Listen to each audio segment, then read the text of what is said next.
Hi everyone, welcome back to the URBOND podcast. I'm here today with Dr. Zaid and Kingsley. We're here talking about the COVID vaccination and the flu vaccination campaign that we've been working around with our communities. So I'm going to hand over to you both to introduce yourselves a little bit, Bill. Hi everyone, my name is Kingsley Digby. I'm part of the Community Champion. We've conducted a lot of workshops with our community to just establish their thinking behind COVID-19 and the myths surrounding it.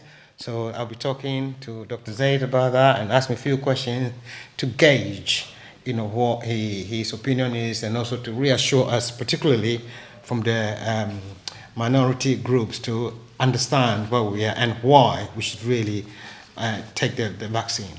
So over to you, Doctor. Thank you so much, Kingsley. So my name is Zaid. I am a GP in Horndine, which is in Hampshire. I'm also one of the clinical directors in Hampshire and Isle of Wight Integrated Care Board, or the ICB. Thank you so much for inviting us to talk about the coronavirus and the vaccination program. And also thank you so much for all the great work you are doing to helping and supporting our community. I have got a big passion about supporting communities and bringing communities together. And if I talk about three things, I always talk about three things: passion, simplicity, and connectivity. And that's what you are doing. We all have passion to do that: connectivity, connecting our community together, and simplicity. So you might have questions and concerns from our public, and I would like to answer these in a simple way to make people understand what we... Brilliant. Okay. I'm glad you said that, because we've got quite a few questions that we've conducted and from the community and what their concerns are. And really, the first one is to do with some minorities, like us. I'm from Ghana, for example. There's a Ghanaian in this community, every African nation you can think of in this community. And they believe that there's a natural immunity, hence they don't need to be vaccinated. What is your take on that? So again, that's a really good question, and as I mentioned earlier on, it's really important to listen to people's concerns so we can address them and give them the right advice. So immunity itself is that the COVID-19, to be honest, does not discriminate, does not know where you are from, which country you are from, or what ethnicity you are. It can affect anyone. At the beginning, we could not understand why some people got infected, had serious illness and serious symptoms, and some people did not get infected by it. It does not really relate to where you are from and what ethnicity you are from. What we know is people from minor ethnicity are at a much higher risk if they catch the disease. And that is evidence and proven. We all know families, friends, patients of mine who are from minor ethnicities. When they caught the disease, either they got really ill and ended up in hospital, and some of them unfortunately died. So we know for evidence that people from minor ethnicity, they have a much higher risk of complication and hospital admission.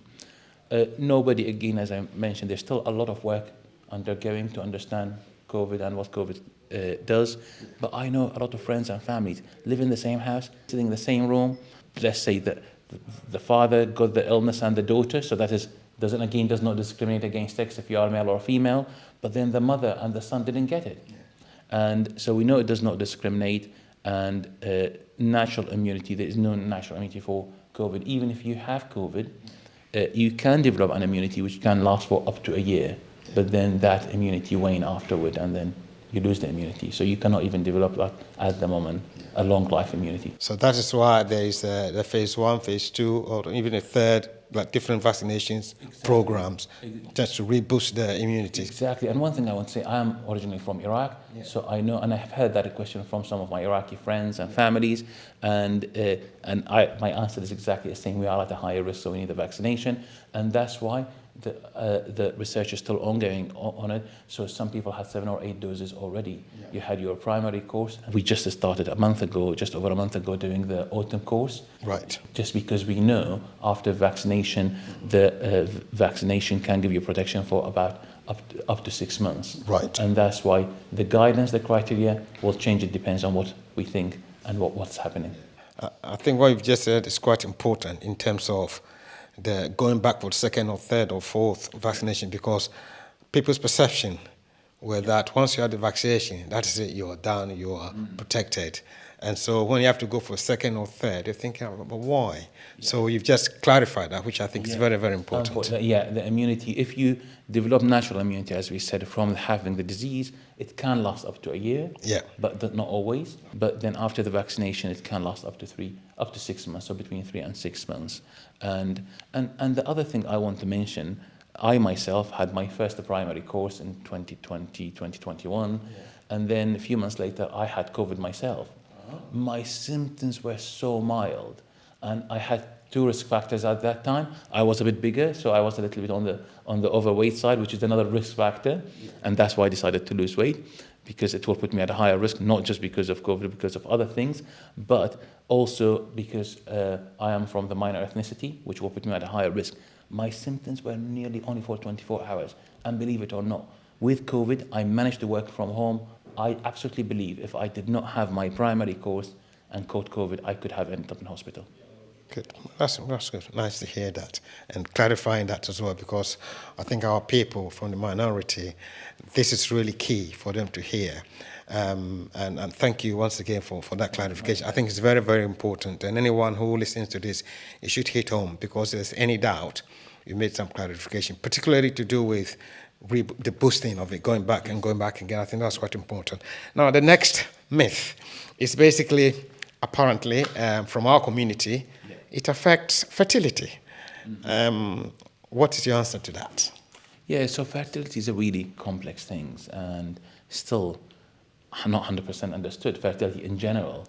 Why some people, because sometimes you investigate people who are unable to conceive. You can't find anything wrong with them, but they're still unable to conceive. So fertility as a topic is a really complex thing. Initially, there was some concerns from the public that it will affect fertility, and obviously there's loads of research that has been done about it. I know a lot of people who had not 1 or 2 or 3 doses of vaccination, and they had healthy pregnancies and healthy children afterward. So there was evidence after that there is evidence that it does not affect fertility. But as I mentioned, fertility itself is a very complex thing itself. So, and I know the risk of you catching COVID if a lady is pregnant, that is another risk factor. Their complications will be much higher than people who are not pregnant. So again, on balance, I think pregnant ladies should have the vaccine, and then the fertility thing, there's no evidence that it affects fertility. Thank you for that. Another one of the myth is that high or low temperature zones destroy the virus. Hence, in some countries, there's no need to vaccinate. I have this belief, if I'm honest, a little bit of it, because I thought that if you're from like a higher temperatures, which is higher in like Ghana, for example, where the temperature is going to be 30 degrees plus, it doesn't seem to affect you. At the beginning, that's so we thought, but then gradually we see that it was affecting everywhere in the world. So this is completely not true. But how do we convince our people that high or low temperature does not affect whether or not you get COVID? So again, interesting, these questions, and I've heard them as well before, and it made me think to start with, actually, at the beginning of the pandemic, when we did not really understand COVID itself. Well, I think you alluded to it. If the really extreme temperatures will kill the virus, why did the virus spread in every single country in the world? So it was a big pandemic, it affected all the countries. I'm originally, as I mentioned, from Iraq. Iraq's got a very high temperature in the summer, it's really 50 degrees sometimes, and the virus was spreading as if there's no tomorrow.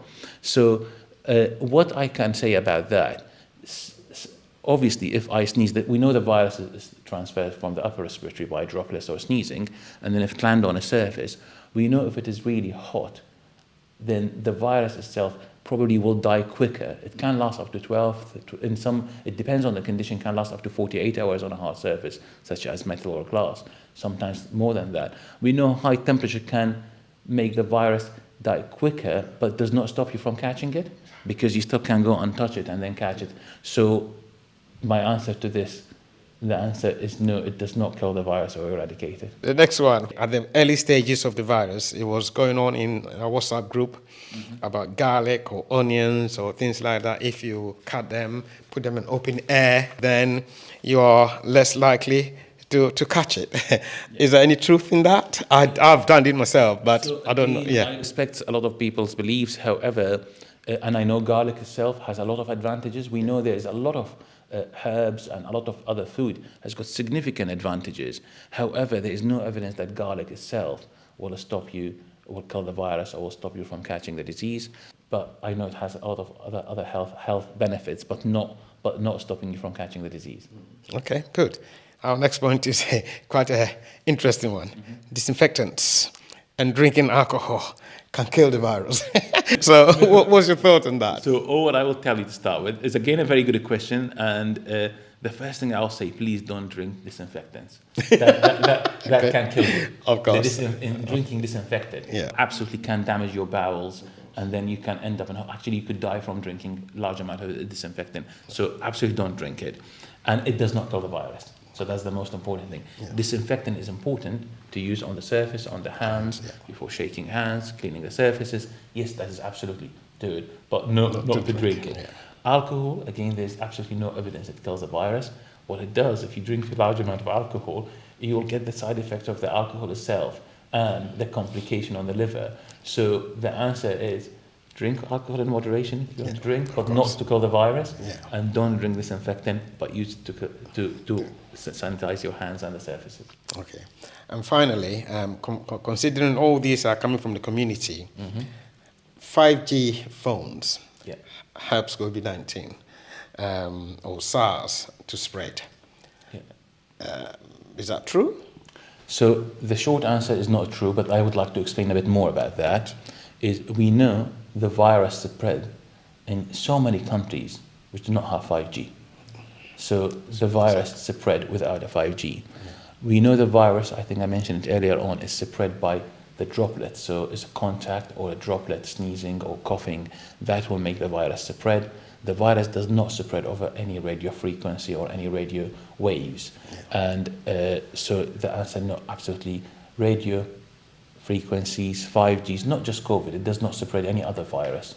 And we know, as we mentioned, it has spread in many countries who do not have 5G. I can also add, you've asked the question, why do we have to keep going back? I've had my vaccine, my primary course, and I was told that's enough. So the evidence shows a couple of things. The immunity fades, unfortunately, after 3 to 6 months. That's why you will not be protected after that amount of time. But not only that, we know at the beginning we had the COVID-19, which now we call it the original COVID-19 virus. The virus itself changes. You get new variants. So when we had Omicron, so we had to create a vaccine with the original COVID-19 and Omicron with it. So the new vaccine now we've just started giving in the autumn is got the original, the Omicron, and also the new variant. And we don't know if there's any more new variants coming in, and we will need to add them. So that's why you have to have the vaccine at regular intervals. Two things, the immunity fades and also the new variants.